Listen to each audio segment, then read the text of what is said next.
Wherever you are on your leadership voyage, it starts here.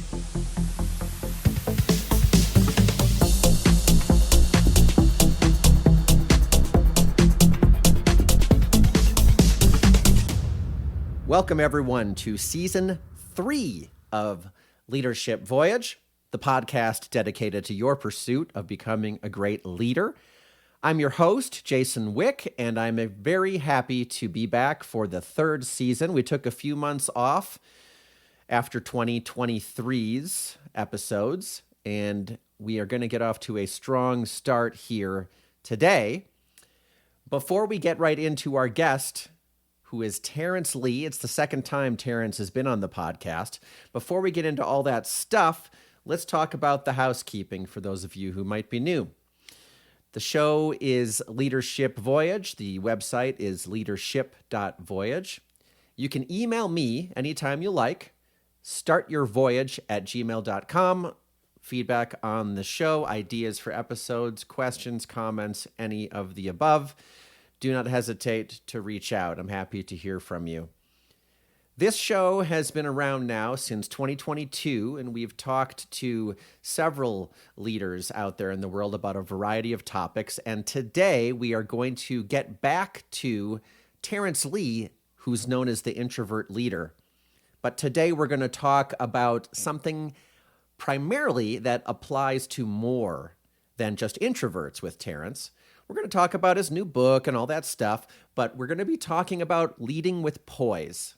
And I think this is a really unique and interesting topic. I love the frame that Terrance puts around this subject. So I encourage you to listen to the entire discussion. If you want to support the show, check out in the show notes, Instacart. I myself am a customer. You can have groceries hand-picked by shoppers from grocery stores of your choice, delivered to your door in as fast as an hour. If you use the link in the show notes, you will get free delivery on your first order over $35. So go ahead and check it out. Snow day, delivered to your doorstep. Busy last second people visiting your house, delivered to your doorstep. Whatever you choose, whatever the challenge, give it a try. Very little to lose. Free delivery on the first order over $35. And as I said, I myself am a customer. I've had several great experiences with Instacart. Okay, let's get to it, everybody. Here is my discussion with the introvert leader, Terrance Lee, on Leadership Voyage.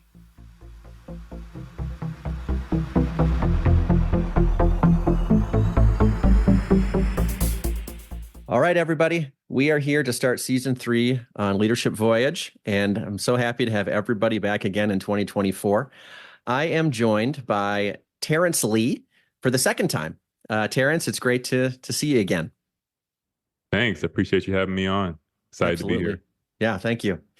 And Terrance, you've got a book coming up. This podcast will probably air sometime around March 25th, 26th, somewhere in there. You've got a book that you're working on coming up. When is that book going to come out? Do you know yet? Yeah. So right now, the target for the book to come out is around mid-April. Beautiful. So that'll work out perfectly, just in time. And the book is going to be called The Calm Effect: 5 Keys for Introverts to Succeed Without Stress and Lead with Poise. And this is a follow-up to the book we discussed in 2022, which was called Quiet Voice, Fearless Leader. And I love your angle. It's about introvert leaders. It's about doubling down on the strengths of introversion and a lot of things in my mind that apply to others as well. It's not only for introverts, but I love the angle that you bring. It's a really unique voice. So thank you for bringing it. But before we start to talk about the book and some of the concepts, you started up your podcast again this year, and you were pretty transparent right off the bat about why you took a break from it. And I'm looking at a list of things you mentioned in this episode. You said in 2023 you were releasing an episode for the podcast, almost every week. You were also writing a book. You were releasing social media content, speaking, family life, volunteering at church, full-time career, right? You said it felt like something had to give and that you were not mastering anything. What did you learn from what you went through in 2020 three when it came to all of these things you were trying to juggle?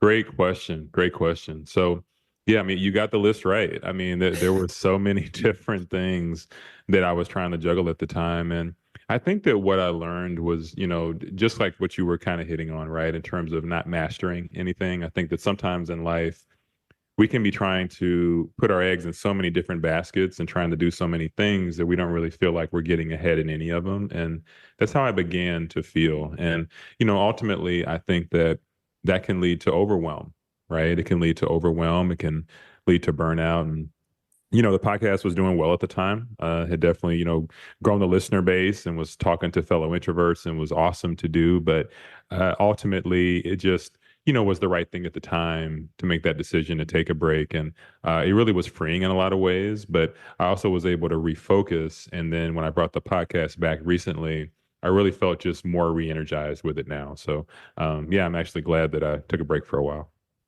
That's wonderful. Doing it your own way. I love that. How common do you think it is out there for people to be going through this overwhelm or burnout in their work situations? If any sense of how that is for folks? Yeah, it's interesting you asked that. I think a lot of people are going through it and just don't even realize it because they're so used to it that it's just like, oh, this just becomes life. I'm speaking from personal experience. I know that's what it was for me. The industry I work in is very fast paced. It's constantly changing. And when you throw in a family life on top of that and business and extracurricular activities and all these different things, sometimes we just get used to that pace of life and we think that that's just what it's supposed to be. And when you begin to look up and you realize that, you're feeling overwhelmed, but you don't know why something feels off, you don't feel like you're as recharged or your energy is where it should be. Like when you start feeling like that, well, maybe it's because you're overwhelmed and doing too many things. But I think so many of us, we just do it and we keep doing it and we don't question it, right? So I think that it's important for all of us to really look at what we have on our plate and assess if it's really good for us. Yeah, I love that. I thank you for bringing it up. There's a self-awareness and a reflection components for sure that I'm hearing about from what you're describing, and I couldn't agree more. I'm sure many of us, are on autopilot. Sometimes autopilot sounds like a positive, like, oh, there's little effort involved, but in the case of you're doing so many things and they're all on autopilot, yeah, I think you're bringing up a great point. Well, let's talk a little bit about the calm effect, okay, and some of the concepts in there. And I've only read the first chapter because that's the one on your site, but I'm trying to piece together some concepts, and I love to get into them and help people get excited for this book before it comes out in mid-April. And what I'd like to do is have this conversation kind of in two sections. The first is really touching on that word poise that is in the title of your book. And then also later on, maybe get really specific around introverts and introversion, because there's definitely extroversion bias out there, particularly in leadership, right? So let's talk about calm. Let's talk about poise. Sorry. You talk about a little anecdote in your book, and I love the sports anecdotes in your books. You talk about, I think it was 1989, and Joe Montana, the Hall of Fame quarterback from the 49ers in the Super Bowl. Could you tell us a little bit about that story and how it relates to poise? Yeah, absolutely. So, it's funny because when I was a kid, we lived in Northern California at the time of that Super Bowl. So I was a big 49ers fan. My dad was as well. I didn't know about this story until I researched this, So back then I was just watching a game. But now as an adult, when I read that, I was like, wow, that's pretty cool. So essentially what happened, the 49ers were playing the Cincinnati Bengals in the Super Bowl. And at the time, they were down by 3 points. I think the Bengals had just scored. And so Joe Montana and the 49ers had to drive the entire field over 90 yards to try to tie or win the game. So you can imagine the amount of pressure, millions of eyes on you between the people in the stadium and the people watching at home, and just all of that pressure. And in those moments, what most people would do is they would feel that pressure and they would tense up and they would have a certain very serious kind of demeanor or attitude about things. And what Joe did was he looked in the crowd and he saw at the time legendary actor John Candy eating some popcorn. And he made a comment to one of his offensive linemen, and he's like, "Hey, isn't that John Candy over there?" And the offensive lineman kind of chuckled. It's like, "Yeah, that's him." Which seems like a really weird thing to do in one of the biggest moments of your life, right? But Yeah. what's interesting, and I watched an interview that was online with Harris Burton, the offensive lineman, and he was talking about it, and he talked about how it helped to loosen him up. He talked about how the rest of the huddle after Joe did that, everyone was a lot looser and a lot more calm. And all of a sudden, the over 90 yards that they had to go, they were just looser. They didn't have the level of seriousness and all of that that was there before, and the nerves were a lot more calm. And they were able to drive the field, and they ended up scoring, and they won the Super Bowl. So I just thought it was a really good example of poise in leadership, because in the workplace and in business, there are similar situations, right?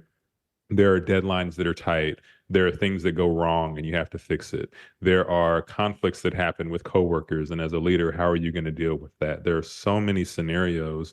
And oftentimes we don't approach them with poise. And so I wanted to get into that with the first chapter of the book, is just how do we develop poise and how do we carry that out as leaders? So that's why I use that as an example. Thanks for the explanation, Terrance. And for those who are sports fans out there and who are old enough to remember that 1989 Super Bowl, you were probably single digits, right? And I was like 10 or 11 or something, and I still remember that actually. Now I don't know this, didn't know, as you suggest, I didn't know the story about, hey, isn't that John Candy? Which is a fantastic way to introduce levity. But what we saw was the result, right? And even if you don't pay attention to sports, you knew who Joe Montana was, right? You kind of know his nickname of Joe Cool and the Yep. legendary Poise, as you're suggesting. And I love it because you're telling this through a story, and we remember stories, which is wonderful. So let's take that into that topic a little bit of having poise. And if I hear you correctly, I don't want to jump to a huge conclusion, but are you suggesting perhaps that if we have poise, we are able to perform at close to our best? Absolutely. Okay. Absolutely. And I want to be very clear that some people, when they hear the word calm or they hear the word poise, they might link that with someone that is weak, or they're soft, or they're being not assertive or something like that. And that's absolutely the opposite of what I'm suggesting. You can have poise, but you also can still assert yourself in the way that you do it. It's just you're doing it differently. A lot of people, when they think about leadership, they're thinking about the louder voice in the room or the person that has a more extroverted personality. And a lot of these biases get thrown in the workplace, where poise is really just thinking logically, coming from a space where your nerves are calm when you're making decisions, when you're speaking to your team, when you're listening. It's just an overall attitude and a way that you approach things. So I think that absolutely, when someone has poise, they're able to make better decisions and they're able to lead better. Wonderful. Let's talk about the concept of practice speaking calmly. You talk about in the first chapter, I think it is, asking the reader to evaluate what happens when they're agitated. Why do you ask that question, or encourage folks to ask themselves that question? Absolutely. Great question. I'm glad you asked about that. So a lot of people, and I will say for myself as well, I had to do the same thing. When we're in scenarios where we're frustrated, or we're in situations at work and business, even our personal lives, right? And we're having these conversations. I've had to do this when I'm speaking to my wife. You'll be having certain conversations, and somebody may say something that triggers an emotion in you, and then your response can come off a certain way because you're responding to the way that that person spoke to you, right? And a lot of us, we respond in these ways, and we never even think to take the time to think, hey, how do I sound right now to that person? How am I coming off in the way that I'm talking, in the way that I'm communicating? I had to do this exercise myself. And so I really wanted to encourage the reader. One of the things about poise and calmness is not allowing outside influences to affect our energy in the way we communicate, right? So I want to be able to have my poise and my calmness in my speech, regardless of what someone else is doing. Because one of the other examples I give in the book is former President Barack Obama when he was giving a speech at the State of the Union, and a senator yelled out to him. And basically, the way that that could have changed his entire energy. He could have yelled back, and it could have been this whole, shouting match back and forth.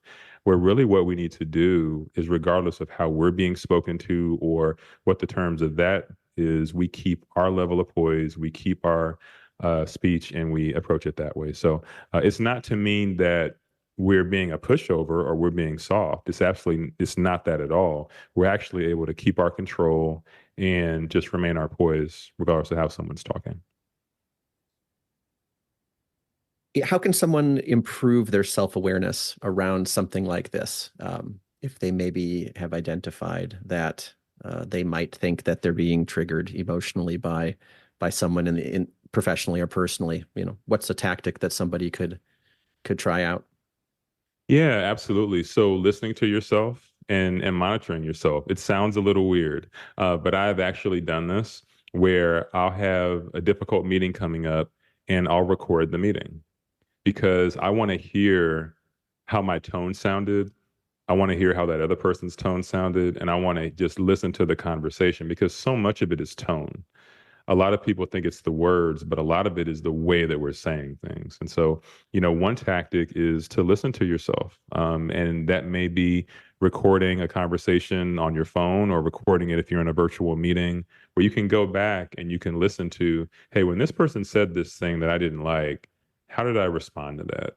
And then at that point, you can begin to see certain things. And if it's not a response that you liked, well, now you can course correct and maybe do something different in the future. But it's hard to do that if you don't really hear the way that you're sounding. Because sometimes when you hear it, it's surprising. It's like, oh, wow, I sounded like I was pretty, I was pretty upset. But in the moment, you may not have thought you sounded that way because you're just talking, right? So that's one tactic, is to listen to yourself back and see how you sound. That's a great suggestion. Thanks for sharing that for anybody who, and I mean, any of us is going to have a challenge with this at some point in time, one way or the other. But if you're out there listening and you think, oh boy, I wonder why people react to me when I speak sometimes, or something like this, there's an improvement in the self-awareness that could come from this kind of rigor around what you're suggesting, I think, Terrance. I don't remember if we talked about this last time. I know that you grew up singing in choir and whatnot, but I have a music degree, a performance music degree. And actually, yeah, one of the things you're always doing as a musician as you're developing that craft is you record yourself, because oftentimes you're sitting there playing. I mean, for me, I was an instrumentalist, but you play the instrument, you hear it from where you are, and you think it sounded great. And when you go listen to the recording, it's not exactly what you thought it was. So I can definitely identify with that. You also talk about having, and it might be related, but having patience, slowing down, particularly in high pressure environments in which, there's a lot of fast paced things going on in the world today on every level. A lot of high pressure environments and expectations for those of us at work, especially if we're leading others formally or informally. You talk about thinking inwardly and thinking out loud, and that might touch a little bit on introversion versus extroversion. Can you tell us a little bit about how that relates to having patience and slowing things down a little bit? Yeah, absolutely. So oftentimes the introvert will have an approach where they're going to think more before speaking. And oftentimes someone that's more extroverted is going to talk to think. And this isn't in every case. One thing that I have been saying a lot more, especially the more research I've been doing, is a lot of people are just somewhere on the scale. So you have extroversion and you have introversion, and some people are a little bit in the middle. So these are just kind of in general what an introvert typically would do, and in general what an extrovert would do. But often with the introvert, thinking before speaking becomes a very advantageous thing to do, because sometimes when you just say the first thing that's on your mind without really thinking through it, without thinking through how it may affect someone else, without thinking through the pros and cons of the idea, you're just kind of putting things out there, right? And sometimes that works. But a lot of times when we have our patience, we're thinking of something and we're thinking of, how's this going to impact the room? How are people going to take this? what are the pros of this decision? What are the cons of it? You know, what I'm about to say, how will that impact this conversation? And when we take a few seconds and we think before we speak and we're patient and do that, it can really help from a leadership perspective. I mean, this is something that I've started to enact myself here over the past few years, and I've seen a huge difference when I just take a few seconds, because sometimes I'll have a thought to say something, and instead of saying it, I'll wait and I'll hear a few other things in the conversation, and then I'm like, oh, I'm glad I didn't say that. It's crazy how that happens. And then now that I've heard some more information, I'm able to make a more informed, I can say something that's more informed, right? So that makes a big difference. I think just slowing down, not feeling the pressure to have to say the first thing on our mind, but being able to think through it and then we express it. And oftentimes the thought comes out a lot better.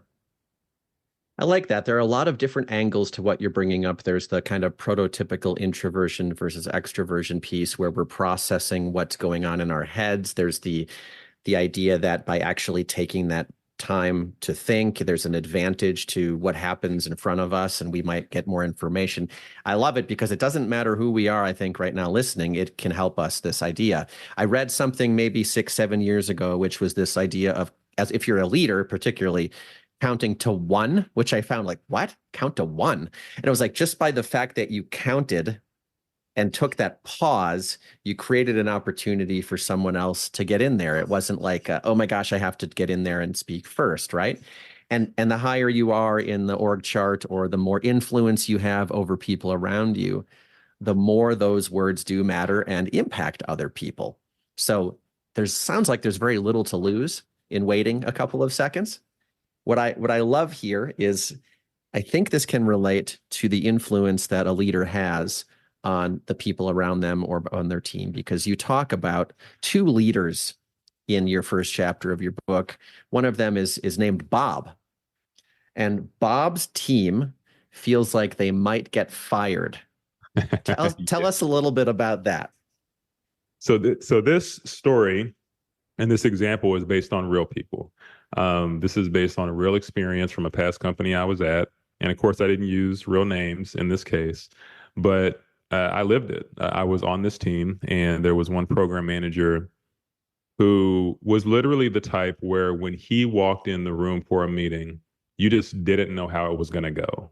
You just didn't know if he was going to be in a good mood that day, or if he was going to tell everybody they were terrible and to get out of the office. I mean, he was a very polarizing person. So his leadership style was not inspiring. We had very tight deadlines, a customer that needed our product, yesterday. I mean, we were already behind schedule on things. And so there was a lot going on. And I feel like we as a team would have worked a lot. We already were working hard, but we would have worked even harder for him if he had been different. Like, I think there are some people where there was just no motivation there. I mean, he kind of sucked the motivation out of the team. But long story short, with him, there were some engineers that he, tried to get off the team. There were some people he would just directly call out in meetings in front of everyone. Just a very like kind of not a positive attitude. So that was leader number one. Now, leader number two, very similar circumstances, very similar pressures and customer schedule and all of those things. But his approach was just very different. We would have a difficult meeting where everyone was just dreading this meeting, and he would show up with donuts, right? Or, he'd show up with tacos or something. And yeah, that seems really small, right? That doesn't seem like it's that big of a deal. But he would just start off the meeting, hey guys, come get a donut. Hey, how was your week this week, right? Things like that. When people would express ideas, he would actually listen to the ideas and he wouldn't cut them off. He would let them talk. He let them get their thoughts out, which was completely opposite to the other leader. The other leader was very quick to cut people off. If someone said something, he would kind of berate that person or make it sound like it was just a terrible idea. It just not a very good environment. So the second leader, I wanted to contrast those two, because I think this happens a lot in the workplace where you'll have someone that's working in a toxic environment and they get in a positive environment and that person completely changes. I mean, their performance is better. They're inspired. Like the leader that someone works for makes all the difference in the world. So I just really wanted to contrast that and show that from a real life example. Yeah, thanks for getting into all the detail. And I'd suspect most folks out there can identify with the two versions that you call out there to some degree or another, right? And it does come to that level of safety, and it comes to, wanting to put in that extra effort for your leader. And there's something to that. And I think I like this story too, because it still goes back to the Joe Montana story, right? I'm sure there's a very strong rapport in that huddle with those 11 guys. Yep. And then they already have that dynamic. And then in the high pressure moment, which you're just talking about, high pressure moments on team A or leader A versus leader B, this is the time when all of that stuff is supposed to pay off, right? Yes. So I love that. Um, we've talked a little bit here about kind of, oh, well, by the way, it sounds like Bob could take some of your advice. I would say we already talked about, right? Speaking calmly, slowing down. So I think everybody can identify with that. So thanks for sharing it. Um, we've touched on introverts here a little bit. That is your angle, right? I mean, I don't want to, trivialize and summarize you, right? But your angle is the introvert leader. And we've talked a little bit about prototypical introvert, extrovert, but you do talk about some traits of introvert leaders.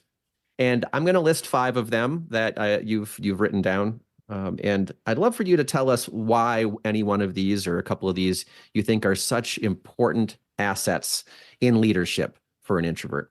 So here are the 5 things I've written down: deep listening skills, thoughtful decision making, introspection, creativity, and empathy. Any of those stand out to you that you want to talk a little bit more about why they're so valuable?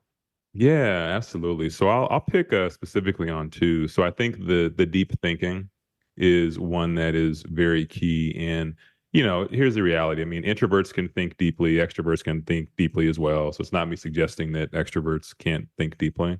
But oftentimes, kind of going back to what we mentioned before, the introvert is going to think more before speaking or having certain discussions, conversations. And I think there's a lot of strength in that, because a lot of the ideas that get presented in meetings and in discussions, they're the type of discussions where, for example, one meeting that we had here a few weeks ago, this particular meeting is going to completely make or break our project for the next 2 years. So, there's certain decisions that get made on the front end of projects where it takes very deep thought. It takes thinking about, hey, what's everything that could go wrong? What's everything that could go right? If we go down this direction, what are the risks? What are the opportunities to do better? There are a lot of angles and things that need to be thought about. So someone that's able to really think deeply through all of those things and then really help to rally the team around that conversation and around those things, like having those skills together are very key. So for introverts that are able to do that, there's a distinct advantage. And then I think one of the other ones I want to key on is empathy. Being able to be empathetic with people. It's interesting in these fast-paced work environments. I feel like sometimes we're so focused on the work, right? We're so focused on the tasks that we forget the people.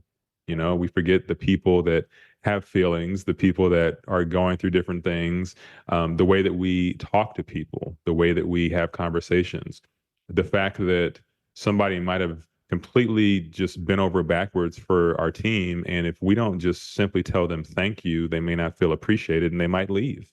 I've seen that. I was in functional management for a number of years.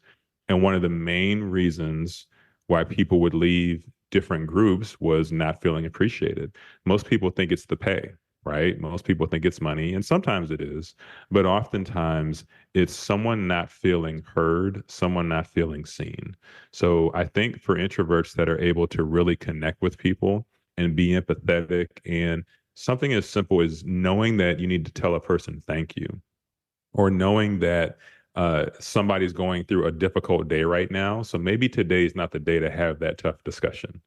Maybe I need to have this discussion another day, because right now it's just kind of not the time. Like, there are a lot of different things that play into that. So those are 2 specific things I'd say that are strengths for introverts that can definitely be used.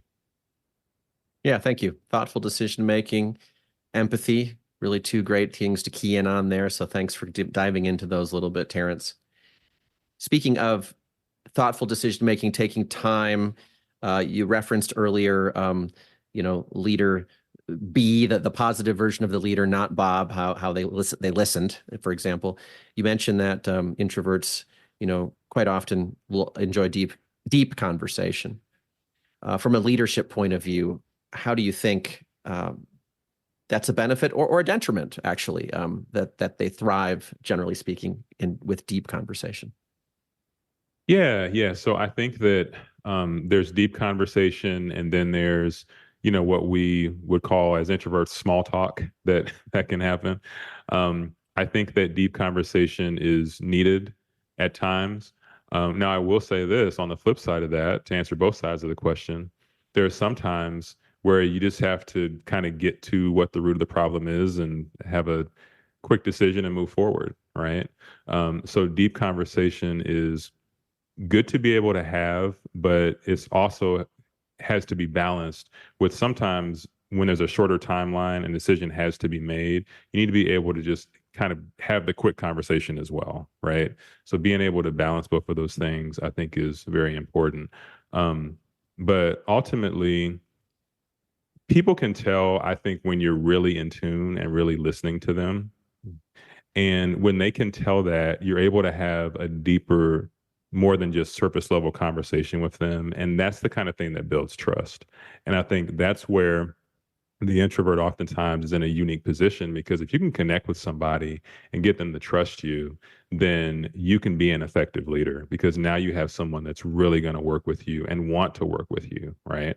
But again, on the flip side, although I love deep conversation, there are some times where I don't maybe have as much time to have as long of a conversation with someone on my team as I may want, or vice versa. Like they may not have as much time. So sometimes we need to have our deep conversation, but maybe pull it into a few minutes. So you have to be able to do that as well. The mini deep conversation. Yeah. Yeah. Yeah. Thanks for expanding on that a little bit, Terrance. Yeah, I mean, I can't believe we've already talked for a half an hour, but we're going to start wrapping it up. But we're going to make sure everybody understands the book, where they can reach you, all that stuff. We'll get to all that wrap up in just a second here. But I want to make sure to ask you the same question that I ask everybody at the conclusion of our conversations on the podcast, and that is, what is something that you've learned recently? Yeah. I love this question. So I recently learned that I think I am a HSP, a highly sensitive person. I had no idea what that even was. And I kept hearing about it on social media and in different podcasts and things about this HSP, kind of this buzzword. And it's essentially someone that they're very sensitive to various things in their environment, and they feel a lot. And for a long time, I've been the kind of person where I can just sense different things. And when I'm in different environments, if the energy is not that good, I feel it. If the energy is great, I feel that. I've just been like that for a long time. So when I read the definition of what an HSP was, I thought that was really interesting. And then I saw, based on some research, that over 60% of introverts identify as HSPs. So I thought that was interesting. So that is my recent learning about myself, was that. And I've been now doing a lot of research into highly sensitive people and what that means and all of that. So yeah, it's been interesting. Thanks for sharing that personal anecdote, Terrance. That's great, and it's to kind of bring it back around. It's interesting for me to think about as well, where we kind of started from around, what happens when you're agitated. I don't want to jump to conclusions, but I'm kind of going, okay, well, if you're highly sensitive to the environment and the conditions aren't conducive, I might be agitated, and then I have to start talking about all the stuff we just talked about here to help me grow, right? Is that fair? Okay. Absolutely. Yeah. Yep. Kind of full circle. Well, wonderful. Thank you. So we've got Terrance Lee, the introvert leader. I've had a great time talking to you again today. Let's see, to recap, your last book was Quiet Voice, Fearless Leader. Really good book. I recommend it to everybody. Your book that's going to come out in mid-April is The Calm Effect, 5 Keys for Introverts to Succeed Without Stress and Lead with Poise, which we've talked about today quite a bit. Your podcast has been rebranded, I believe, as the Introvert Experience, so folks can go find that. If there's one place or multiple places you'd like to direct folks to learn more about you, your ideas, your services, offerings, etc., where would you like to direct them? Yeah, absolutely. So I'm most active on social media on Instagram at the Introvert Leader. I also have a YouTube channel at the Introvert Leader, and I'm sure it'll be in the show notes the link to download the first chapter of the Calm Effect. I would love everyone to download that, and as you just mentioned, it'll be coming out in April. So looking forward to hearing everyone's feedback on that. Wonderful. And Terrance, I just got to add on, you carry yourself with such humility. I'm on your email list. I have been for a couple of years. I'll reply to your email and you'll reply back to me. So that's really cool, right? Like when Terrance is saying right now to you all listening, I'd love for you to download the chapter or read the book and provide feedback. He's not just saying those words. He means it and engage. It would be great. As far as Instagram, I got to tell you, I I just laugh. And I mean, I don't know if that's the intention, but I absolutely love it because your angle on Instagram, it's perfect for the nighttime scroller with their sound off, right? Talk about embracing introvert. You have like a written sentence in the frame and you sit there with a cool look on your face and you point to it and you like hardly say a word, right? It's just brilliant. So follow the Introvert Leader, you said, right? Yep, that's it. Introvert Leader on Instagram, YouTube.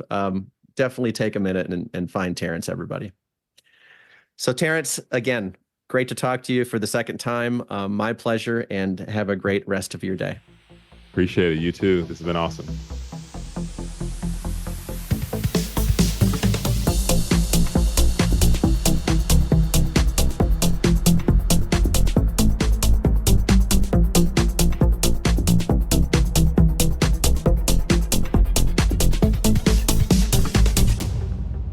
I really hope you enjoyed that conversation with Terrance. I myself had a really good time. It was nice to catch up with Terrance again and talk about his new book and these concepts, many concepts, but central to this discussion really was poise.